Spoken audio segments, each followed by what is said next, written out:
نحمده ونصلي على رسوله الكريم أما بعد فقد قال الله تبارك وتعالى كما ورد في القرآن مرات وكرات أعوذ بالله من الشيطان الرجيم بسم الله الرحمن الرحيم لله ما في السماوات والأرض ولله ما في السماوات وما في الأرض فقال تبارك وتعالى كما ورد في سورة الأعراف إن الأرض لله يورثها من يشاء من عباده وقال عز وجل كما ورد في سورة الحشر كي لا يكون دولة بين الأغنياء منكم وقال جل وعلا كما ورد في سورة الجمعة فإذا قضيت الصلاة فانتشروا في الأرض وابتغوا من فضل الله وقال عز وجل كما ورد في سورة الحديد آمنوا بالله ورسوله وأنفقوا مما جعلكم مستخلفين فيه وقال عز وجل كما ورد مرات وكرات في القرآن وأقيموا الصلاة وآتوا الزكاة وقال جل وعلا كما ورد في سورة البقرة يسألونك ماذا ينفقون قل العفو صدق الله العظيم رب اشرح لي صدري ويسر لي امري واحلل عقدة من لساني يفقهوا قولي اللهم ربنا الهمنا رشدنا واعذنا من شرور انفسنا اللهم ارنا الحق حقا وارزقنا اتباعه وارنا الباطل باطلا وارزقنا اجتنابه آمین یا رب العالمین۔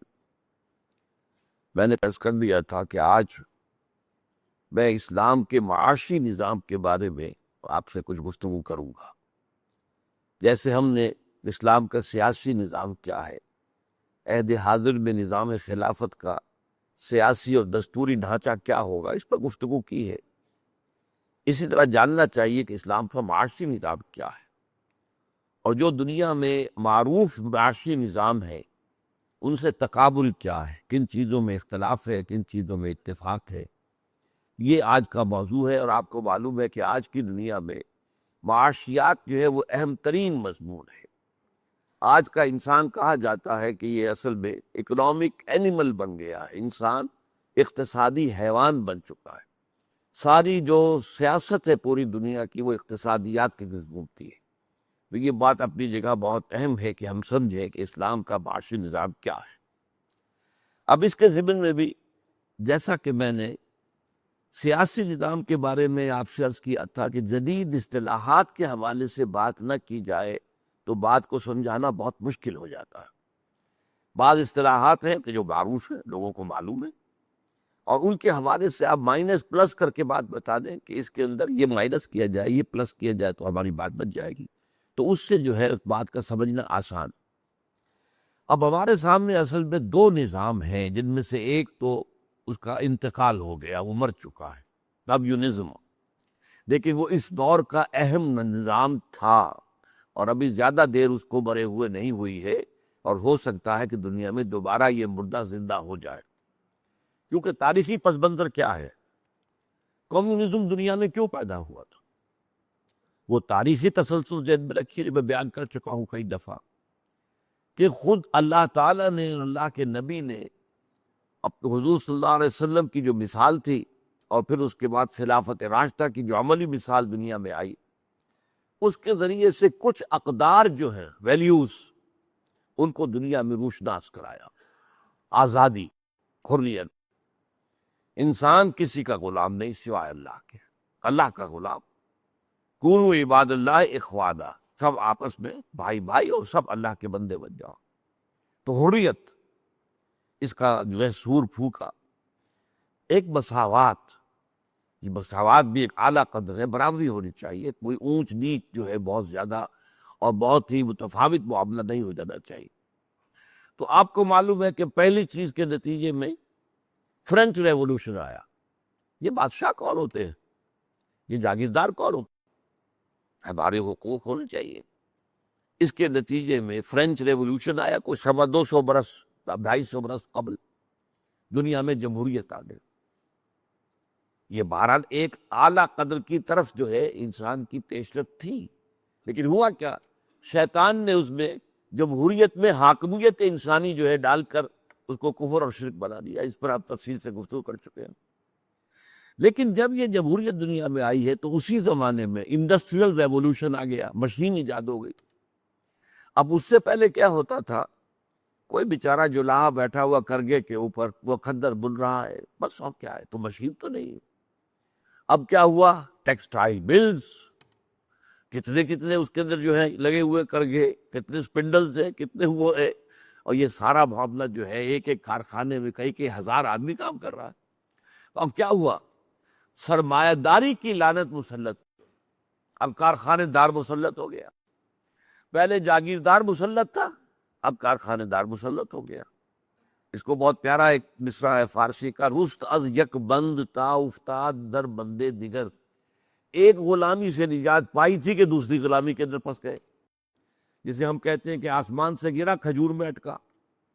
اب جو یہ سرمایہ دارانہ نظام دنیا میں آیا، اس کا رد عمل پھر تھا کمیونزم۔ اس کا بیڑا غرق کرنے کے لیے سرمایہ دارانہ نظام کہ ایک طرف ایک شخص ہے کروڑوں روپے کا مالک ہے، اور ایک طرف غریب مزدور ہے کہ جو وہ ڈیلی ویج کے اوپر کام کر رہا ہے، اور یہ کہ اس پر بھی دھونس ہے کہ اس سے زیادہ ہم نہیں دے سکتے، کام کرنا ہے تو کرو، نہیں تو جاؤ، دفع ہو جاؤ۔ یہ جو تفاوت ہوا، ہیوز اور ہیو ناٹس، سرمایہ دار اور غریب مزدور، اس کا رد عمل تھا کمیونزم۔ اب کمیونزم نے کیا کیا، اب یہاں ہمیں جو ہے دونوں چیزوں کا مقابلہ کرنا پڑے گا، کمیونزم ورسس کیپٹلزم، ان میں فرق کیا ہے۔ پہلی بات تو میں نے واضح کر دی، کمیونزم کا نعرہ ہے مساوات، کیپٹلزم کا نعرہ ہے آزادی۔ یہ گویا کہ کیچ ورڈز ہیں۔ آپ کو ویسٹ میں سب سے بڑا لفظ ملے گا آزادی، فریڈم، اور کمیونزم میں کیا تھا، مساوات۔ بنیادی کیا فرق تھا، کمیونزم نے یہ طے کیا، پہلے تو ایک انتہا پر چلے گئے کہ کوئی انفرادی ملکیت کی کوئی شے ہے ہی نہیں، سب قومی ملکیت، زمین بھی قومی ملکیت، کارخانہ بھی قومی ملکیت، تمہارا گھر بھی قومی ملکیت، سب قومی ملکیت، کوئی پرسنل اونرشپ، پرائیویٹ اونرشپ ختم۔ اس کے مقابلے میں کیپٹلزم میں کیا ہے، پرائیویٹ اونرشپ جائز ہے۔ آپ ایک کارخانے کے مالک ہو سکتے ہیں، آپ ایک کھیت کے مالک ہو سکتے ہیں، آپ ایک دکان کے مالک ہو سکتے ہیں، ایک کاروبار کے مالک ہو سکتے ہیں۔ یہ بنیادی فرق ہے کہ ایک طرف جو ہے بالکل نفی انفرادی ملکیت کی، سب قومی ملکیت، نیشنلائزڈ، اور دوسری طرف یہ کہ نہیں، آپ اونرشپ جو ہے پرائیویٹ ہو سکتی ہے۔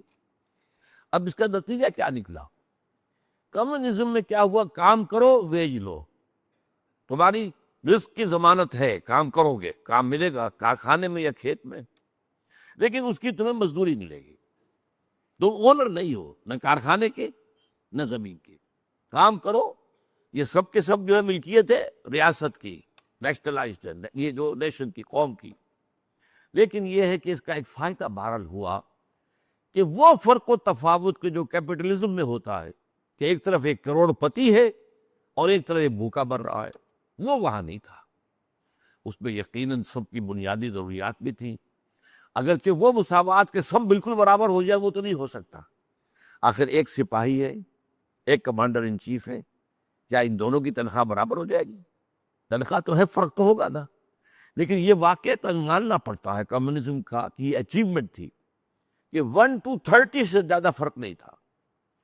مثلا یہ کہ سپاہی کی تنخواہ اگر 30 روپے ہے تو جرنیل کی 900 روپے ہو جائے گی، بس اس سے زائد نہیں، وہ ہزاروں اور لاکھوں میں نہیں ہوگی۔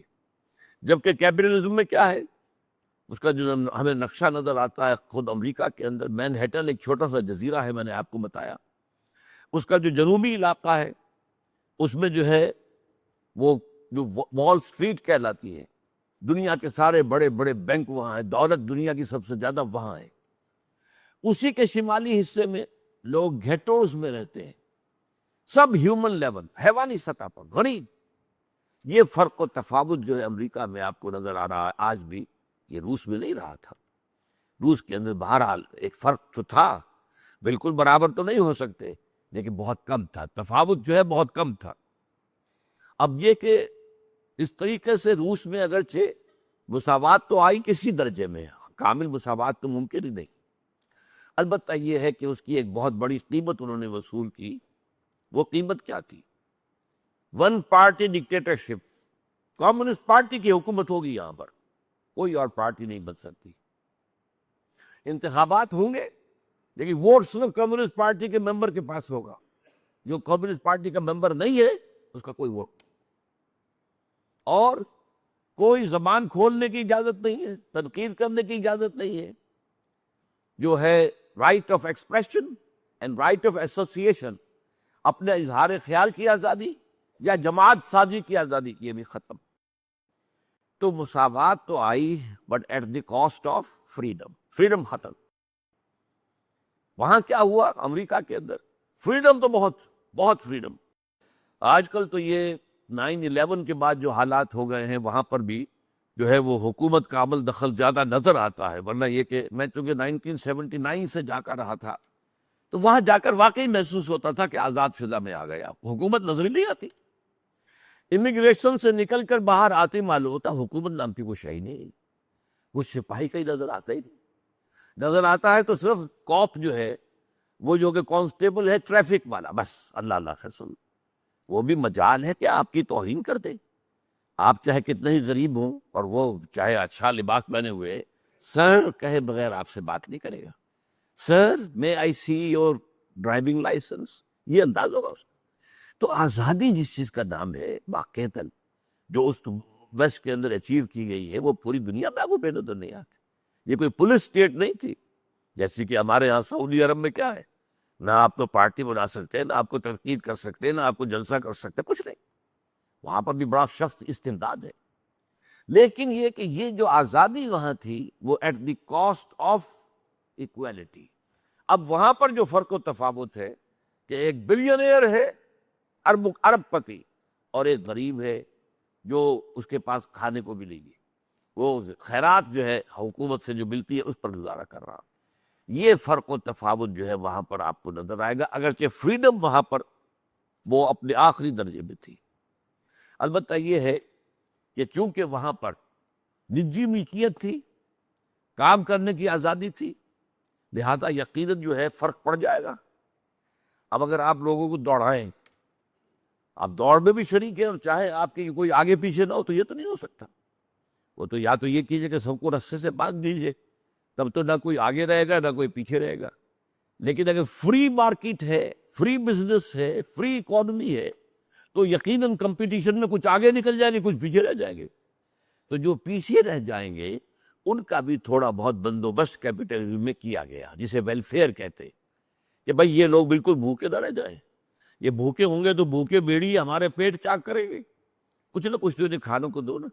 تو ویلفیئر کا نظام کہ ان کے لیے کم سے کم یہ بنیادی جو ہے اس ضروریات اس کی کفالت کر دی جائے، یہ کیپٹلزم نے کیا ہے۔ یہ اگرچہ شروع میں نہیں تھا اس کا حصہ، یہ اور تو یہ تھا کہ جو کما سکتا کمائے، جو نہیں کما سکتا بھوکا مرے، اب اس کے اندر اگر صلاحیت نہیں تو ہم کیا کریں۔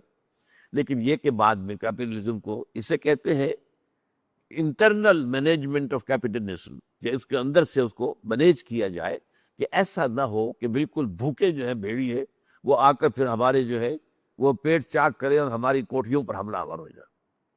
اچھا اب سوال پیدا ہوتا ہے، یہ جو پچھلی صدی میں کمیونزم آیا 1917 میں، آغاز میں تو وہ بجلی کی صورت کے ساتھ دنیا میں بڑھا ہے۔ روس کے انقلاب کے بعد پورا مشرقی یورپ آ گیا کمیونزم کے اندر، چائنا آ گیا کمیونزم کے اندر، یہ ایسی تیز رفتاری سے جا رہا تھا کہ مغرب اور اس کا جو کیپٹلسٹک نظام ہے وہ کانپ رہا تھا، یہ تو ہمیں ختم کر دیتا۔ آپ کو معلوم ہے کہ سائنس میں بھی روس آگے نکل گیا تھا، پہلا خلا باز روس نے بھیجا ہے خلا کے اندر، امریکہ تو بہت پیچھے رہ گیا تھا، اس لیے بہت جو ہے وہاں پر خوف تھا۔ اور 40 برس تک پھر کولڈ وار جسے آپ کہتے ہیں، براہ راست جنگ تو نہیں ہوئی، اس لیے کہ ادھر بھی ایٹم بم تھے ادھر بھی ایٹم بم تھے، جنگ ہوتی تو دنیا تباہ ہو جاتی، دونوں کو معلوم تھا۔ یہ دونوں چیزیں جو اپنے آپ کو تھام کر رکھا، ان کو رکھا۔ جیسے آج کیا معاملہ ہے، پاکستان اس وقت جو بچا ہوا ہے تو وہ اپنے ایٹم بم کی وجہ سے بچا ہوا، ورنہ بھارت کبھی کا کھا پی کے اس کو ختم کر چکا ہوتا، ہضم کر چکا ہوتا۔ ایٹم بم ہے، اسے پتا ہے اس کے پاس ایٹم بم، ہمیں بھی پتا ہے ان کے پاس ایٹم بم ہے. تو گویا کہ کوئی براہ راست جنگ جو مول لینا جو ہے وہ بہت بہت بڑی رسک کی بات ہے. لیکن یہ ہے کہ 40 برس تک جسے کولڈ وار کہتے ہیں وہ جاری رہی. اس کے بعد کیا ہوا؟ کمیونزم مر گیا، نظام فیل ہو گیا اور کیپٹلزم جیت گیا. یو ایس ایس آر ختم ہو گئی، تحلیل ہو گئی، ریاستیں علیحدہ ہو گئی. یو ایس ایس آر اتنی بڑی قوت ہوتی تھی، اگر باہر نوجوانوں کو تو اندازہ نہیں ہوگا، میری عمر کے لوگوں کو تو اندازہ ہے. ہم نے تو یہ چیزیں فیزز دیکھی ہیں دنیا کے اندر، دو سپر پاورز ایک دوسرے کے مقابلے میں، اور ساری انٹرنیشنل سیاست، گلوبل سیاست ان کے مقابلے میں چل رہی تھی. یہ نیٹو کیوں بنا، سیٹو کیوں بنا، سینٹو کیوں بنا؟ ہمیں کیوں امریکہ نے جو ہے اپنا بنایا حلیف؟ کیوں؟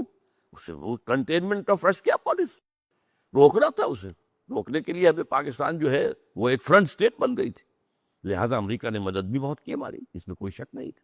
اگرچہ ایک بات اس نے شروع سے رکھی کہ ہماری کوئی مدد بھارت کے خلاف استعمال نہیں ہوگی.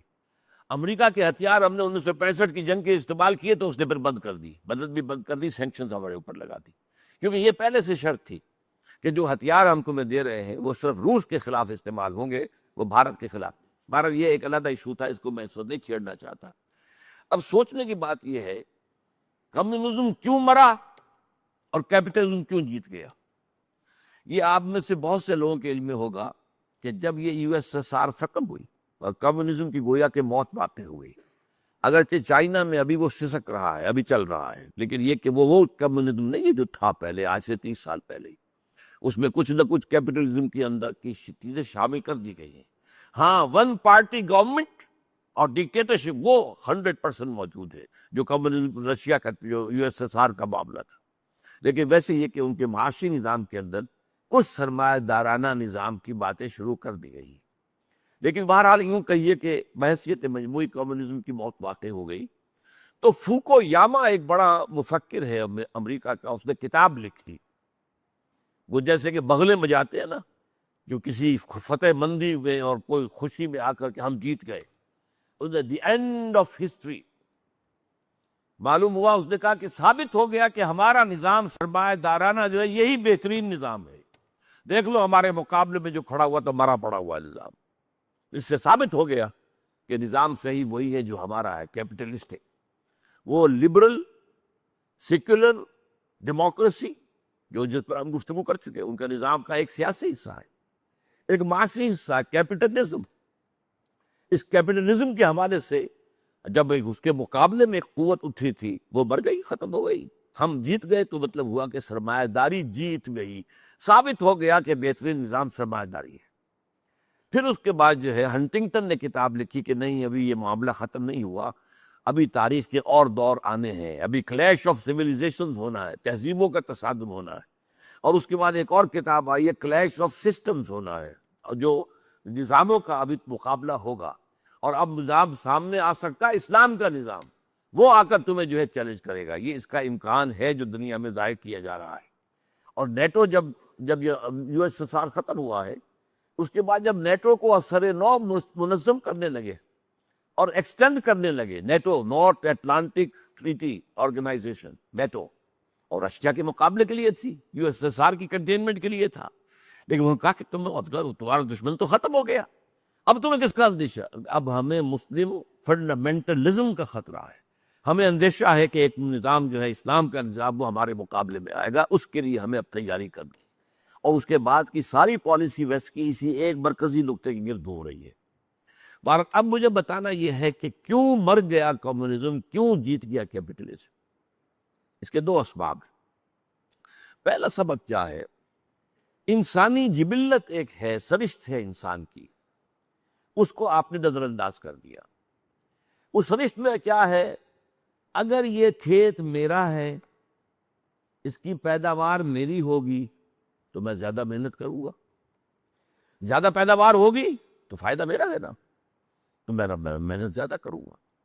اگر وہ میرا کھیت نہیں ہے، یہ میں نے تو محنت کرنی ہے تو میں زیادہ کیوں کروں؟ مجھے تو ویج ملے گی، مزدوری ملے گی نا. وہ مزدوری کم پیداوار ہو زیادہ پیداوار ہو وہ تو وہی رہے گی، تو میں کیوں زیادہ کام کروں؟ یہ انسان کی بیسک سرشت ہے، نیچر ہے، چاہے اسے آپ کے اینیمل نیچر کہہ لیں، اسے انسان کی جو سفلی طبیعت ہے انسان کے اندر، بڑائی بھی ہے، اونچائی بھی ہے، نیچائی بھی ہے۔ اللہ نے پیدا کیا آثر تقویم میں، پھر اسرا سافرین میں بھی اسی انسان کو ڈالا ہے نا۔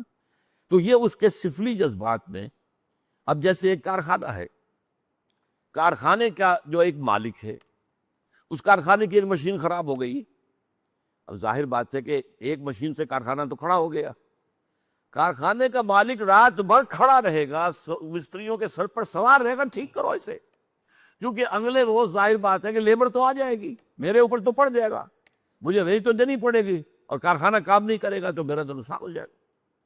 لیکن جیسے بھٹو صاحب نے کیا تھا، کارخانہ ہو گیا نیشنلائز، وہاں آپ نے 20ویں گریڈ کے ایک افسر کو لا کے بٹھا دیا، وہ افسر صاحب جو وہ مالک تو نہیں ہے نا، اب اس کو اگر مشین خراب ہو گئی، اس کے افسر کو کیا پرواہ اس کی، 4 دن کارخانہ بند رہے وہ میری بلا سے، کہ میری تنخواہ میں کمی ہو جائے گی، وہ جو کیوں کرے گا محنت، وہ رات کو کیوں جاگے گا؟ مالک جاگے گا، کھڑا رہے گا، سر پر سوار رہے گا، درست کروائے گا، اچھا چلائے گا کارخانہ۔ جو مالک نہیں ہے وہ تو ملازم، وہ تنخواہ ہے، اس کو تو تنخواہ بھی نہیں ہے، وہ خامخواہ اپنے آرام کے اندر خلل برداشت کرے گا۔ اسی لیے ہمارے یہاں فیلئر ہو گیا تھا جب نیشنلائز کیا بھٹو نے، نتیجہ کیا نکلا؟ مزدوروں نے کام کرنا چھوڑ دیا۔ ریلوے کا جو حال ہو گیا تھا، وہ میں آپ کو لطیفہ سنا دیتا ہوں کہ اس زمانے میں میں ایک دفعہ جا رہا تھا کراچی، اور فرسٹ کلاس اور تیز گام، لیکن کیا حال تھا، نہ اس میں بجلی، نہ پنکھا، نہ ٹوائلٹ میں پانی، فرسٹ کلاس کا یہ حال تھا۔ چیز رہے تھے لوگ بیٹھے ہوئے، گالیاں دے رہے، میں نے کہا دیکھو غنی، بس سمجھو کہ پہیہ چل رہا ہے، اگر یہ پہیہ یہاں رک گیا اور یہ جنگل کے اندر گاڑی کھڑی ہو گئی تو کیا اثر ہوگا؟ تو چلو پانی نہیں ہے، بجلی نہیں ہے، پنکھا نہیں ہے، یہ پہیہ، یہ حال ہو گیا، کام کرنا چھوڑ دیا۔ تو یہ جو فرق ہے، اب اگر ظاہر بات ہے کہ انفرادی ملکیت ہے تو آپ محنت زیادہ کریں گے، پروڈکشن بھی زیادہ ہوگی، اس میں کمپٹیشن بھی ہوگا، آپ بہتر سے بہتر مال بنائیں گے تاکہ آپ کا مال زیادہ بکے، کم سے کم قیمت پر دیں گے تاکہ آپ کا مال زیادہ بکے، ٹرن اوور زیادہ رہے۔ یہ سارے جو ہے یہ کیپٹلزم کے فوائد ہیں، اس کی وجہ سے یہاں پر پروڈکشن زیادہ، پیداوار زیادہ۔ روس میں کیا تھا، ویٹ پروڈیوسنگ ایریا بہت زیادہ امریکہ سے، لیکن وہی کہ وہاں پہ جو کام کرنے والے مزدور تھے نا، مالک تو تھے نہیں، لہذا پروڈکشن کب ہو رہی ہے؟ امریکہ ایکسپورٹ کرتا تھا اور روس امپورٹ کرتا تھا۔ یہ گویا کہ سب سے بڑا بنیادی جو سبب ہوا ہے، اس کی اکانومی فیل ہوئی ہے۔ اس کے پاس تو جتنے جو ایٹمک وار ہیڈز تھے، آج بھی امریکہ کے پاس نہیں ہیں اتنے، اس کے بعد 3000 سے زائد، امریکہ کے پاس کو 1000-1500، لیکن یہ کہ وہ سارے ایٹمک وار ہیڈز رکھے رہ گئے اور ختم ہو گیا روس۔ کیوں؟ اکنامکس کے اندر استعمال کھائی۔ تو پہلی بات تو یہ ہوئی کہ اس کیپٹلزم کے اندر یہ جو خوبی ہے، اس کی وجہ سے وہ جیتا، اور کمیونزم میں یہ جو خابی اس کی وجہ سے وہ ہار گیا۔ نمبر 2، اسی انسانی فطرت کا ایک پہلو یہ بھی ہے کہ میں چاہتا ہوں کہ میری رائے جو ہے میں پیش کروں لوگوں کے سامنے، بھائی مجھے حق ہونا چاہیے، مجھے اپنے خیالات کو ایکسپریس کرنے کا حق ہونا چاہیے، فریڈم آف ایکسپریشن، اور میں چاہتا ہوں جماعت والا نہیں، ایک پروگرام دینا لوگوں کو، تو مجھے حق ہونا چاہیے، ایسوسیشن، رائٹ آف ایسوسیشن، جو ویسٹ کے اندر ہے، آزادی ہے مکمل، اور چونکہ روس میں نہیں رہی لہذا اندر سے گھٹن ہو گئی۔ اب سوچنے سمجھنے والے لوگ، آخر لوگوں کے اندر ہر طرح کے لوگ ہوتے ہیں، سوچنے سمجھنے والے لوگ اس حبس کے اندر نہیں رہ سکتے۔ وہاں کے دانشور بھاگتے تھے، روس کے جان چھڑا کے بھاگتے تھے، امریکہ میں جا کر آباد ہوتے تھے۔ کیوں؟ ایک آزادی کی فضا ہے، آپ کو اپنی بات کہنے کا حق حاصل ہے، آپ کو اپنی بات کی بنیاد پر کوئی جماعت ساتھ بنانے کا حق حاصل ہے۔ تو یہ 2 فیکٹرز ہیں جن کی وجہ سے جو کمیونزم ہے وہ مار کھا گیا، مر گیا، اور کیپٹلزم جیت گیا۔ اب میں ان کے حوالے سے آپ کو بتا رہا ہوں۔ اب اسلام کے نظام کے بارے میں کچھ جو بڑی ایک بحثیں ہمارے ہاں چلتی رہی ہیں، آج کل تو وہ ختم ہو چکی ہے، کیونکہ کمیونزم مر گیا ہے، وہ بات ختم ہو گئی۔ آج سے کوئی 30-40 سال پہلے تو ہمارے ہاں لیفٹسٹ، رائٹسٹ، کمیونسٹ لوگ بھی تھے کہ نہیں؟ لیفٹسٹ تھے کہ نہیں؟ لیفٹسٹ، رائٹسٹ، آج کل یہ الفاظ سنتے ہی نہیں آپ، کیونکہ وہ لیفٹ کا تو معاملہ ختم ہو گیا، لیفٹ کا قبلہ کعبہ ختم ہو گیا۔ لیکن یہ کہ لیفٹسٹ ہے، یہ رائٹسٹ ہے، یہ فلاں، یہ سوشلسٹ ہے، بھٹو نے نعرہ لگایا تھا، اسلامک سوشلزم کا نعرہ لگایا تھا، آیا تھا میدان کے اندر، روٹی کپڑا اور مکان کا نعرہ لگا کر آیا تھا، یہ سارا جو معاملہ یاد کیجئے۔ اس وقت بڑی بحثیں چلتی تھی کہ یہ جو تم کہتے ہو کہ ہر چیز بس اللہ کی ملکیت ہے، تو پھر یہ ہر چیز ملکیت ہے تو تمہارے پاس جو جائیداد ہے وہ کیوں ہے؟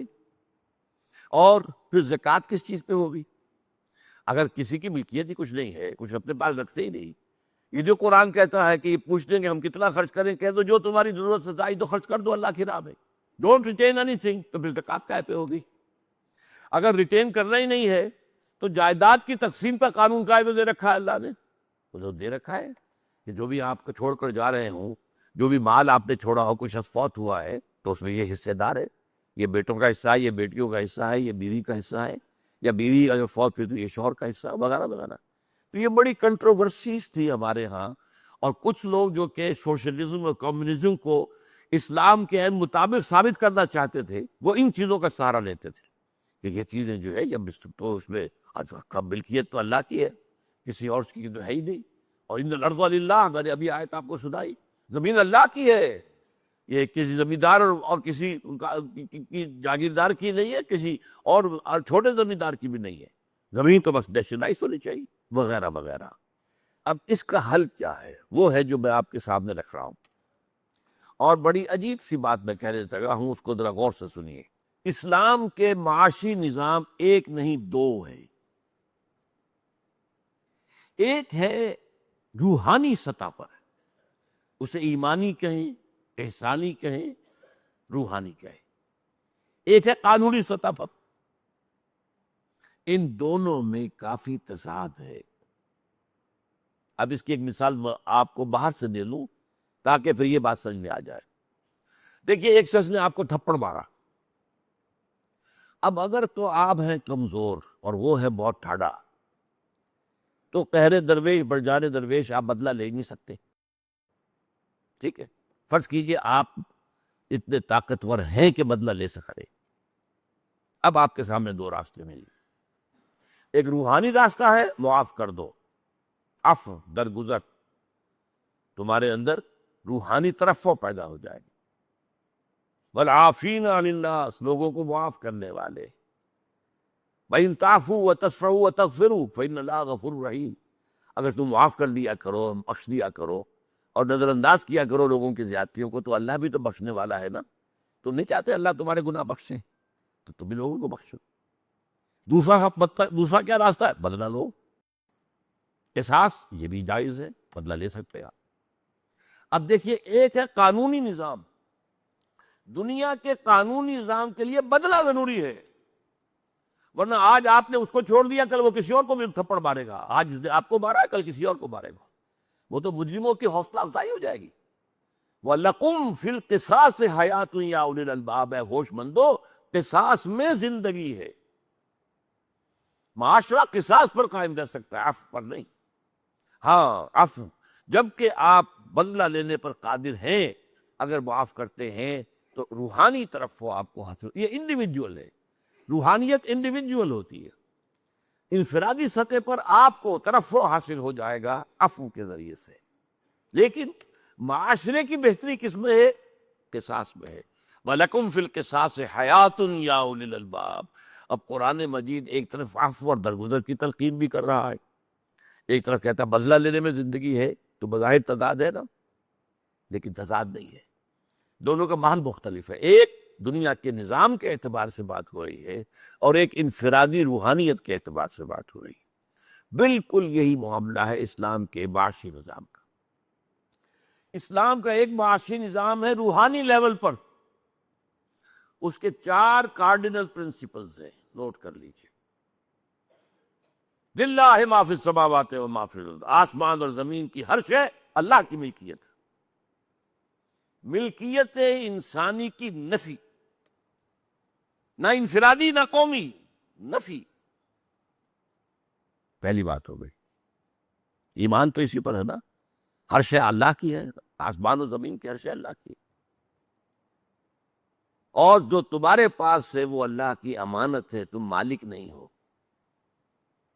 این امانت کن روزہ نزد ماست، در حقیقت مالک ہر شے خداست۔ یہ جو کچھ بھی ہے میرے پاس، یہ تو یہاں تک کہ آپ کا یہ جسم، یہ بھی آپ کے پاس اللہ کی امانت ہے، یہ ہاتھ اللہ نے آپ کو دے رکھا ہے، امانت ہے اس کا غلط استعمال اگر ہوگا تو خیانت ہو جائے گی۔ یہ آنکھیں اللہ نے دی ہیں، ان کا غلط استعمال نہ ہو۔ کسی نامحرم عورت کو ایک دفعہ تو دیکھ لیا، اچانک دوبارہ اگر پلٹ کر دیکھا تو پکڑے جاؤ گے۔ یہ آنکھ کا غلط استعمال ہے، یہ اللہ کی امانت ہے ہمارے پاس۔ پہلی بات کیا ہوئی؟ ملکیت تامہ صرف اللہ کی، انسان کے لیے کیا؟ صرف امانت۔ نمبر 2، اب دیکھیے کس قدر انقلابی تصور ہے۔ تم چاہے محنت کر رہے ہو کھیت میں، چاہے دکان پر، چاہے کارخانے میں، چاہے کسی دفتر میں گھس گھس کر رہے ہو، اور چاہے ڈاکٹری کر رہے ہو، چاہے انجینئرنگ کر رہے ہو، جو کچھ تمہیں ملے اسے اپنی کمائی نہ سمجھنا، وہ فضل۔ سمجھ رہے میری بات؟ فضل میں اور کمائی میں کیا فرق ہے؟ آپ نے ایک مزدور رکھا ہے، 100 روپے مزدوری طے ہوئی، شام کو آپ نے 100 روپیہ دینا ہے اسے۔ آپ نے دیکھا کہ ایک مزدور جو ہے وہ بہت محنت سے کام کیا اس نے، آپ نے اس کو 10 روپے اور دے دیے۔ یہ 10 روپے کیا ہے؟ فضل۔ 100 روپے کیا تھا؟ اس کی کمائی۔ 100 روپے تو محنت سے طے ہوئے تھے، اس کی کمائی تھی، لیکن 10 روپے مزید آپ نے دیے تو یہ فضل ہے جو بلا استحقاق۔ ظاہر بات ہے وہ مزدور کلیم نہیں کر سکتا، کلیم تو کرے گا 100 روپیہ، 10 مزید تو نہیں مانگ سکتا۔ تو اللہ نے جو کچھ تمہیں اللہ دے، چاہے وہ ملازمت میں تنخواہ مل رہی ہے، چاہے کارخانے میں کما رہے ہو، چاہے زمین سے کما رہے ہو، وہ اللہ کا فضل ہے، قسم نہیں ہے۔ قسم تو ہے نیکی کمائی تو وہ قسم ہے، بدی کمائی تو وہ قسم ہے۔ لہا ما کسبت وعلیہا ما اکتسبت، نیکی کمائی ہے تو اسی کے لیے، کو بدی کمائی ہے تو اسی کی۔ قسم جو ہے وہ در حقیقت ہے انسان کے اخلاقی اعمال کے لیے۔ مال جو بھی انسان کماتا ہے جسے ہم کمائی کہہ دیتے ہیں، وہ کمائی نہیں ہے، فضل۔ نمبر 4، اس فضل میں تمہارا حق صرف تمہاری ضروریات ہیں۔ جو ضرورت سے زائد ہے وہ اللہ نے دوسروں کا حق تمہارے پاس لا ڈال دیا ہے تمہارے امتحان کے لیے۔ یا تو یہ کہ یہ دے کر دوسروں کو، غریبوں کو، فقراء کو، مساکین کو حق حقدار رسید کر دو، ورنہ یہ کہ وہ یا کہ تم غاصب کو۔ لہذا یہ 4 باتیں جو ہے، یہ آپ نے سوچا، کبھی باتوں پر غور کیا؟ اب آپ نوٹ کیجئے، جو قانونی نظام ہے وہ کیا ہے؟ آپ کی ملکیت ہو سکتی ہے، قانونی ملکیت، آپ کی دکان بھی ہو سکتی ہے، مکان بھی ہو سکتا ہے، کارخانہ بھی ہو سکتا ہے، کھیت بھی ہو سکتا ہے، قانونی ہے۔ لیکن روحانی طور پر ملکیت اللہ کی، ہمارے پاس امانت۔ جو کچھ ہمیں ملتا ہے وہ اس کا فضل ہے، ہمارا کسب نہیں۔ کسب ہوتا تو ہم کہتے ہیں میں نے کمایا ہے، میں جس وقت چاہوں خرچ کروں، نہیں، فضل ہے اللہ کا۔ اللہ کا فضل ہے، اس میں تمہارا جائز حق کا کیا ہے؟ ضروریات۔ یسألونک ماذا ينفقون قل العفو، اے نبی یہ آپ سے پوچھتے ہیں کہ یہ بار بار کہا جا رہا ہے انفقوا انفقوا انفقوا، کتنا خرچ کریں، کہاں تک کریں؟ کہہ دیجئے جو بھی ضرورت سے زائد ہے دے ڈالو، ڈونٹ ریٹین اٹ۔ اب آپ نوٹ کیجئے، حضور نے زندگی اس سطح پر گزاری، کبھی پیسہ رکھا اپنے پاس؟ سوچئے، صحابہ میں سے بھی ایک بہت بڑی جماعت تھی جنہوں نے اس سطح پر زندگی گزاری، جنہیں ہم فقراء صحابہ کہتے ہیں۔ یہ جو اصحاب صفہ تھے، یہ کون تھے؟ یہ کوئی کمائی کرتے تھے؟ کسی کی کوئی جائیداد تھی؟ اور بڑے صحابہ میں بھی سلمان فارسی، جن کے بارے میں حضور نے فرمایا سلمان و منا اہل البیت، سلمان بھی ہمارے اہل بیت میں سے۔ ابو الدرداء، یہ کون لوگ تھے؟ فقراء، کچھ پیسہ نہیں رکھا۔ آپ سوچئے، اگر میں ایک بات آپ سے کہہ رہا ہوں تو آپ یہ ہو سکتا ہے کہ عام آدمی سے کہوں تو وہ میرا سر پھاڑ دے گا، حضور میں زندگی بھر زکوٰۃ نہیں دی۔ کیا کہہ رہے ہو؟ اسلام کا رکن زکوٰۃ، اور حضور نے نہیں دی؟ نہیں دی بھائی، اس لیے کہ زکوٰۃ تو ہوتی ہے کہ کوئی مال جمع ہو آپ کے پاس، مال رکھا ہی نہیں تو زکوٰۃ کس بات کی؟ اگر سورج کھڑا ہو جائے، وہ مغرب کی طرف نہ ڈھل کے، تو کیا ظہر کا وقت ہو جائے گا؟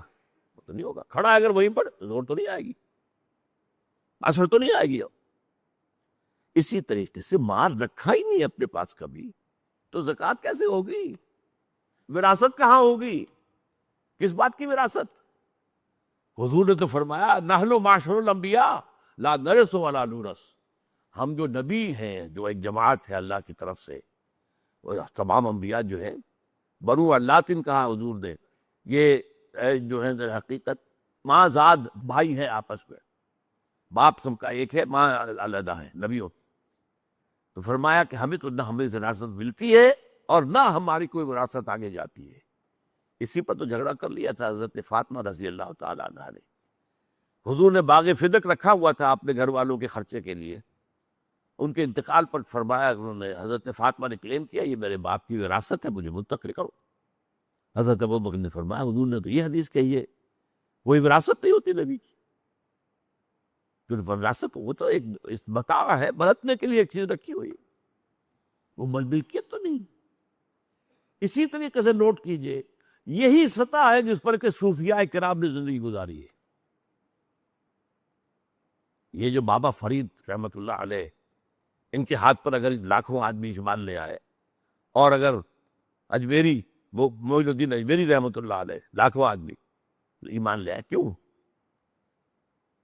پانی کے اندر نمک ڈال کر اس سے سوکھی روٹی کھاتے ہیں۔ کیا انہوں نے کوئی جائیداد بنائی؟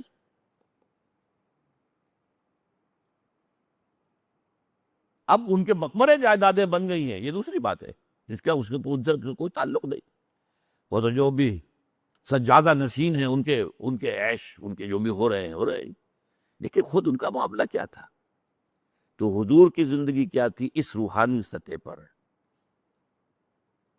ملکیت اللہ کی، ہمارے پاس جو کچھ ہے صرف امانت، جو کچھ ہم کمائیں عرف عام میں وہ ہماری کمائی نہیں ہے، وہ فضل ہے، اس میں ہمارا جائز حق صرف ہماری ضرورت ہے، ضرورت سے زائد دے دو، فارغ ہو جاؤ۔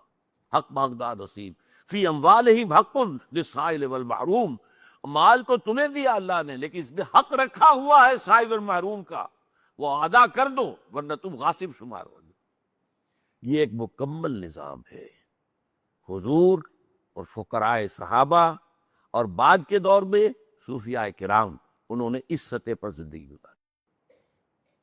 لیکن اب اس کو میں کیا کہوں گا، highest and purest form of spiritual socialism, یہ روحانی سوشلزم ہے، سوشلزم عوامی، یعنی یہ کہ ساری دولت جو ہے وہ افراد کی بجائے تقسیم ہو جائے، اس کی جو ہے اس کا خیر لوگوں کے اندر پھیل جائے، کہ لا یکون دولتاً بین الاغنیاء منکم، یہ تمہارے صرف دولت مندوں کے درمیان جو ہے دولت کی الٹ پھیر نہ ہوتی رہے، کہ ایک کروڑ پتی کی بیٹی لاکھوں کا جہیز لے کر دوسرے کروڑ پتی کے آگے چلی گئی، تو دولت جو ہے چلی تو صحیح ادھر سے ادھر گئی، لیکن یہ امیروں کے درمیان الٹ پھیر میں ہے۔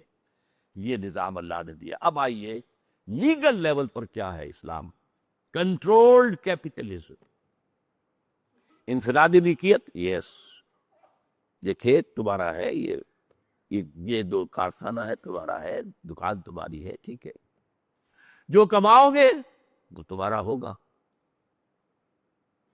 البتہ حلال سے کمانا، حرام سے نہیں، یہ ہے اصل میں وہ جو بعد میں ہوگی، وہ کنٹرولڈ۔ جیسے میں نے کہا تھا نا، گھوڑا بندھا ہوا ہے، وہ ایک دائرہ موجود میں آ گیا، دائرے سے آگے نہیں جا سکتا۔ یہاں دائرہ ہے، 4 چیزوں سے بنتا ہے، اس دائرے کے اندر محنت کرو، کوشش کرو، جدوجہد کرو، بھاگ دوڑ کرو، کماؤ، اور اس میں فری اکانومی کے سارے اصول موجود ہیں، پرائیویٹ اونرشپ بھی ہے، کمپٹیشن بھی ہے، مقابلہ بھی ہو رہا ہے۔ ظاہر بات ہے ہر شخص جو ہے اپنے کارخانے کی چیز کو بہتر ڈیولپ کرنا چاہے گا، اور کمپٹیشن ہوگا تو قیمتیں خود بخود گریں گی۔ مارکیٹ جو فورسز ہے، ڈیمانڈ اینڈ سپلائی، ڈیمانڈ اگر زیادہ ہے، سپلائی کم ہے، قیمتیں چڑھ جائے گی، چڑھنے دو، یہ نیچرل پروسیس ہے۔ اگر ڈیمانڈ جو ہے کم ہو گئی ہے اور سپلائی زیادہ ہو گئی، قیمتیں گریں گی، گرنے دو، یہ نیچرل پروسیس ہے۔ ہائر اینڈ فائر، آج آپ کسی کو ملازم رکھتے ہیں، لیکن آپ اگر 2 دن کے بعد دیکھتے ہیں کہ یہ تو کام نہیں کر رہا صحیح طور پہ، آپ فائر کر سکتے ہیں، جب چاہے ملازم رکھے، جب چاہے نکال دیں۔ یہ سارا جو ویسٹرن کیپٹلزم کی کامیابی کا راز جس چیز میں ہے، وہ ساری چیزیں اسلام کے اندر موجود ہیں، لیکن کنٹرول کیا ہے، یہ ہے اصل بات۔ سود حرام، جوا حرام، شراب اور منشیات حرام، جنس کی بنیاد پر کمائی حرام. یہ چار حرام جو چیزیں ہیں، یہ چار دیواری بن گئی ہے اس کے اندر اندر. ان چاروں چیزوں سے ہٹ کر محنت کرو، زیادہ کماؤ گے تمہارا ہوگا، اور اس میں سے ایک حد سے آگے بڑھ جائے گے تم سے زکوٰۃ لے لی جائے گی. کیوں کہ یہ جو فری ہے اکانومی، اس چار دیواری کے اندر فری اکانومی ہے، ہائر اینڈ فائر ہے، ڈیمانڈ اینڈ سپلائی ہے، فری اکانومی ہے، مارکیٹ اکانومی ہے، یہ ساری چیزیں موجود ہیں. پرسنل اونرشپ ہے، پرسنل انسینٹیو ہے. زیادہ کام کرنے کا جذبہ کیوں ابھرے گا؟ میری دکان ہے، میں زیادہ دیر رات کو بیٹھوں گا تو مجھے زیادہ کمائی ہو جائے گی. اچھا مال میں لا کے دوں گا، کم قیمت پر دوں گا تو میری بکنی زیادہ ہوگی، ٹرن اوور زیادہ ہو جائے گا. یہ سارا کام آدمی کرتا ہے. اس کے اندر اندر یہ کیپٹلزم ہے. لیکن کنٹرول، یہ میں نے چار دیواریں. اچھا اب اس میں آپ ایک حد سے آگے بڑھ گئے، کیونکہ فری ہے، کچھ آگے نکل جائے گی، کچھ پیچھے رہ جائے گی. مجھے میں نے بتایا تھا فری اکانومی میں تو لازماً ہوگا. لہذا اب یہ ہے جو آگے چلے گئے، ایک لائن کھینچ دی گئی. ڈو یو اون 7 تولہs آف گولڈ؟ تمہارے پاس 7 تولے سونا ہے یا 52 تولے چاندی ہے؟ تو اب تم ڈونر ہو، اور جس کے پاس نہیں ہے وہ ریسیپینٹ ہے. یہ زکوٰۃ ہے. تؤخذ من اغنیائہم وترد الی فقرائہم، وہ ان کے امیروں سے لے کر ان کے غریبوں کو دے دی جاتی ہے. وہی بات جو ویلفیئر کا نظام دنیا میں قائم کیا گیا، وہ تو میں سمجھتا ہوں کہ سب سے پہلی ویلفیئر اسٹیٹ تو قائم ہوئی ہے اسلام نے کی ہے. سب سے پہلی سوشلسٹ اسٹیٹ تو قائم کی ہے اسلام نے کی ہے. ہر شخص کی بنیادی ضروریات کی جو ہے کفالت ریاست کرے گی، اور اس کے لیے ذریعہ زکوٰۃ.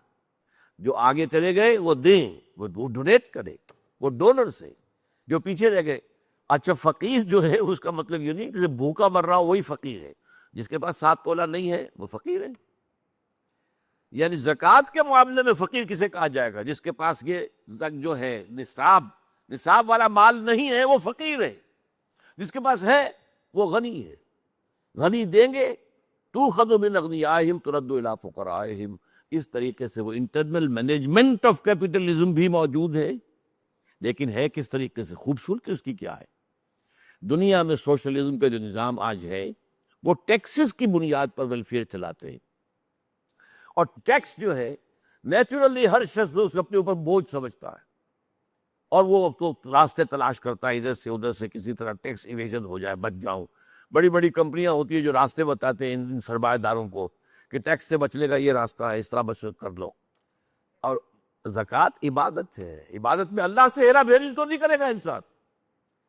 عبادت ہے، لہٰذا وہاں تو وہ دے گا، پورا دے گا. لہٰذا اس سے جو نظام قائم ہوا زکوٰۃ کی بنیاد پر، جو سوشلزم قائم ہوا، واقعتاً یہ کہ اس کی کوئی نظیر نہیں، اس کی کوئی مثال ہی نہیں. اب جو ہے آج کل آپ کو معلوم امریکہ میں تو بہت کم نظام ہے اس کا ویلفیئر کا، بہت گھٹ گیا، بہت پیچھے ہے. زیادہ ننگا کیپٹلزم امریکہ میں ہے. برطانیہ اور کینیڈا اس سے بہتر ہیں. لیکن سب سے اوپر ٹاپ پر اسکینڈینیوین کنٹریز ہے، یہ سویڈن اور ناروے اور ڈنمارک. لیکن اب انہیں رفتہ رفتہ اپنا وہ کام گھٹانا پڑ رہا ہے، اس لیے کہ وہ ان کی اکانومی بیٹھ رہی ہے. آج جو ہے اس کیپٹلزم پر دوبارہ موت آنے والی ہے. آپ کو معلوم ہے امریکہ کے اندر جس طرح کی ریسیشن آئی ہے، جس طرح کی تباہی وہاں ہوئی ہے، اسی کے اثرات جو دبئی تک میں پہنچے ہیں. جو وہاں پہ جائیداد کی قیمتیں ایک دم آدھی ہو گئی، ایک دم جو معاملہ بدلا. کتنے لوگ پہلے دبئی چلو ہوتا تھا، اب دبئی سے نکل کے آ رہے ہیں.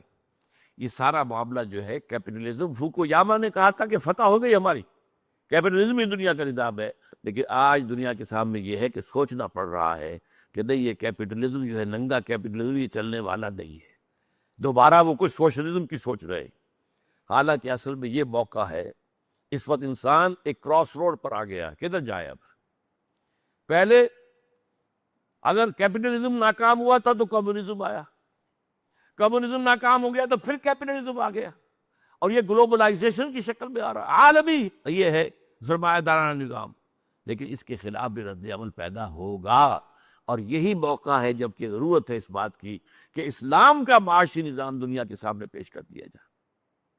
یہ یوں سمجھیے کہ ماسٹر سٹروکس ہیں 4: سود حرام، جوا حرام، منشیات حرام، اور جنس کی بنیاد پر کمائی، چاہے وہ پروسٹیٹیوشن ہو، چاہے وہ آپ جنسی جذبات بھڑکا کر فلمیں دیکھنے کے لیے لوگوں کو آمادہ کریں اور اس سے کمائی کریں، پھر سارا بزنس کائے پر ہو رہا ہے؟ جنسی جذبات جتنے آپ بھڑکائیں گے زیادہ اتنی آپ کی فلم کامیاب ہوگی، اتنی آپ کی کامیابی ہوگی، اتنی اس جو ہے کمائی ہوگی۔ تو جنس کی بنیاد، ہر اشتہار پر عورت کو کیوں بٹھا رکھا ہے؟ سوچنے کی بات ہے۔ موٹر سائیکل کا اشتہار ہے تو وہ خاتون کھڑی ہوئی ہے، بسکٹوں کا اشتہار ہے تو وہ خاتون، یہ بھائی یہ خاتون یہ بکاؤ مال بن گئی، اس کی شکل و صورت کو تم نے بکاؤ مال بنا دیا، تو جنسی جذبات کو استعمال کر رہے ہیں۔ اور اب تو یہ ہے کہ آپ کو معلوم ہے پروڈکٹس کو زیادہ بیچنے کے لیے اس میں جوئے کا شامل کر دیا گیا، یہ کر لو تو پھر یہ لاٹری نکل آئے گی تو یہ انعام، وہ جوا ہو گیا کہ نہیں ہو گیا؟ آپ نے جوئے کے ذریعے سے اپنے پروڈکٹ کو جو ہے وہ آپ لوگوں کے اندر عام کرنا چاہ رہے ہیں۔ یہ چار چیزیں حرام کر دیں جس سے سرمایہ، اس کو کہوں گا میں، سرمایہ چینڈ ہو گیا، زنجیر میں کس لیا سرمایہ کو۔ سرمایہ صرف سرمایہ کی حیثیت سے کمائی نہیں کر سکے گا، اس کا نام سود ہے، رکھا ہوا بینک کے اندر بڑھتا جا رہا بڑھتا جا رہا بڑھتا جا رہا بڑھتا جا رہا ہے، کوئی محنت شامل نہیں، کوئی نہیں، یہ حرام۔ اور اسلام میں جتنا حرام سود ہے اتنی حرام کوئی اور شے نہیں۔ لیکن جب تک مغرب جو ہے اس بات کو نہیں سمجھے گا اس کا معاشی مسئلہ حل نہیں ہوگا۔ ہو سکتا ہے کہ پھر کوئی سوشلزم کا، اگر اسلام میدان میں نہ آیا، اور یہ میں پھر ایک بڑی طرز داستان ہو جائے گی۔ اسی کام کے لیے پاکستان ہم نے بنایا تھا، اسلام کے نظام کا ایک نمونہ دنیا میں پیش کرے۔ جب اسٹیٹ بینک آف پاکستان کی تاسیس ہو رہی تھی تو اناگرل سیشن جو ہوا تھا اس میں قائد اعظم کی تقریر تھی، اس میں یہی تھا کہ مغرب کے نظام نے انسان کو کوئی خیر نہیں دیا ہے، صاف۔ اب آپ کا کام یہ ہے کہ آپ دنیا میں اسلام کے اقتصادی نظام کو دنیا کے سامنے مرتب کر کے پیش کریں۔ یہ کام تو اسلام اس لیے ہم نے پاکستان بنایا تھا، لیکن ہم نے تو در حقیقت اس بات کو تو ہم بھول گئے۔ جو دنیا میں چل رہا ہے، جو دنیا میں سودی نظام ہے وہی ہمارا بھی نظام ہے، جو جوا وہاں ہے وہی ہمارے یہاں بھی ہے، سب کچھ۔ اب تو پروسٹیٹیوشن کو کہہ دیا گیا ہے کہ آپ اسے کعبہ گری کہیں ہی نہ، بلکہ کہیں کہ یہ اصل میں سیکس ورکرز ہیں۔ اسلام کا نظام معاشی، روحانی، احسانی، ایمانی سطح پر highest and purest form of voluntary socialism, یہ آپ سے جبر نہیں کرے گا کہ جو بھی ضرورت ہے دے دو، نہیں، جبر نہیں ہے۔ جبر صرف ہوگا زکوٰۃ کی حد تک، یہ تو قانون ہے، یہ دینا پڑے گا، باقی رکھو اپنے پاس، چاہو تو اللہ کے بینک میں ڈپازٹ کرا دو۔ اگر اللہ کی راہ میں دے دیا ہے تو کہاں گیا وہ اللہ کے بینک میں ڈپازٹ ہو گیا نا۔ اب یہ تمہارا چوائس ہے، یا دنیا کے بینکوں کے اندر رکھ کر ڈپازٹ کر کے سود کھاتے جو حرام، اللہ کے بینک میں رکھو ذرا، وہ 700 گنا ملے گا وہاں پر کم سے کم، یہ ہے۔ لیکن چوائس ہے، یہ جبر نہیں ہے۔ صحابہ کرام میں سے بھی بہت سے لوگ تھے جو کاروبار بھی کرتے تھے، جائیدادیں بھی تھی، پیسہ بھی ان کے پاس ہوتا تھا، تبھی تو آخر ایک وقت پر آ کر وہ چندے دیتے تھے۔ اگر غزوہ تبوک کے موقع پر حضرت عثمان نے اتنی دولت پیش کر دی تو کہاں سے آ گئی تھی؟ کہیں جمع ہوئی تھی تو دی نا۔ لہذا وہ ایک لیگل لیول پر اسلام کا معاشی نظام کنٹرولڈ کیپیٹلزم ہے۔ کنٹرول کس کا ہے؟ سود حرام، جوا حرام، منشیات حرام، جنسیات حرام۔ اور جو اس کا روحانی لیول ہے اس پر یہ highest form, purest form of socialism, but voluntary, خود اختیاری، اپنی مرضی سے سب کوئی دے دو اللہ کے راہ میں، یہ ہے۔ بہرحال یہ دو ہیں اصل میں لیولز، ان کے حساب سے پھر وہ سارے جو مسائل پیدا ہو گئے تھے اس زمانے میں، اور ہو سکتا ہے وہ دوبارہ پھر زندہ ہو جائیں، اس لیے کہ اب پھر محسوس ہوتا ہے کہ دنیا میں پھر مقابلہ جو ہے معاشی نظاموں کا دنیا میں پھر آنے والا ہے۔ اس حوالے سے ان چیزوں کو اچھی طرح سمجھنے کی ضرورت ہے کہ در حقیقت ان میں کوئی اسلام میں تضاد نہیں ہے۔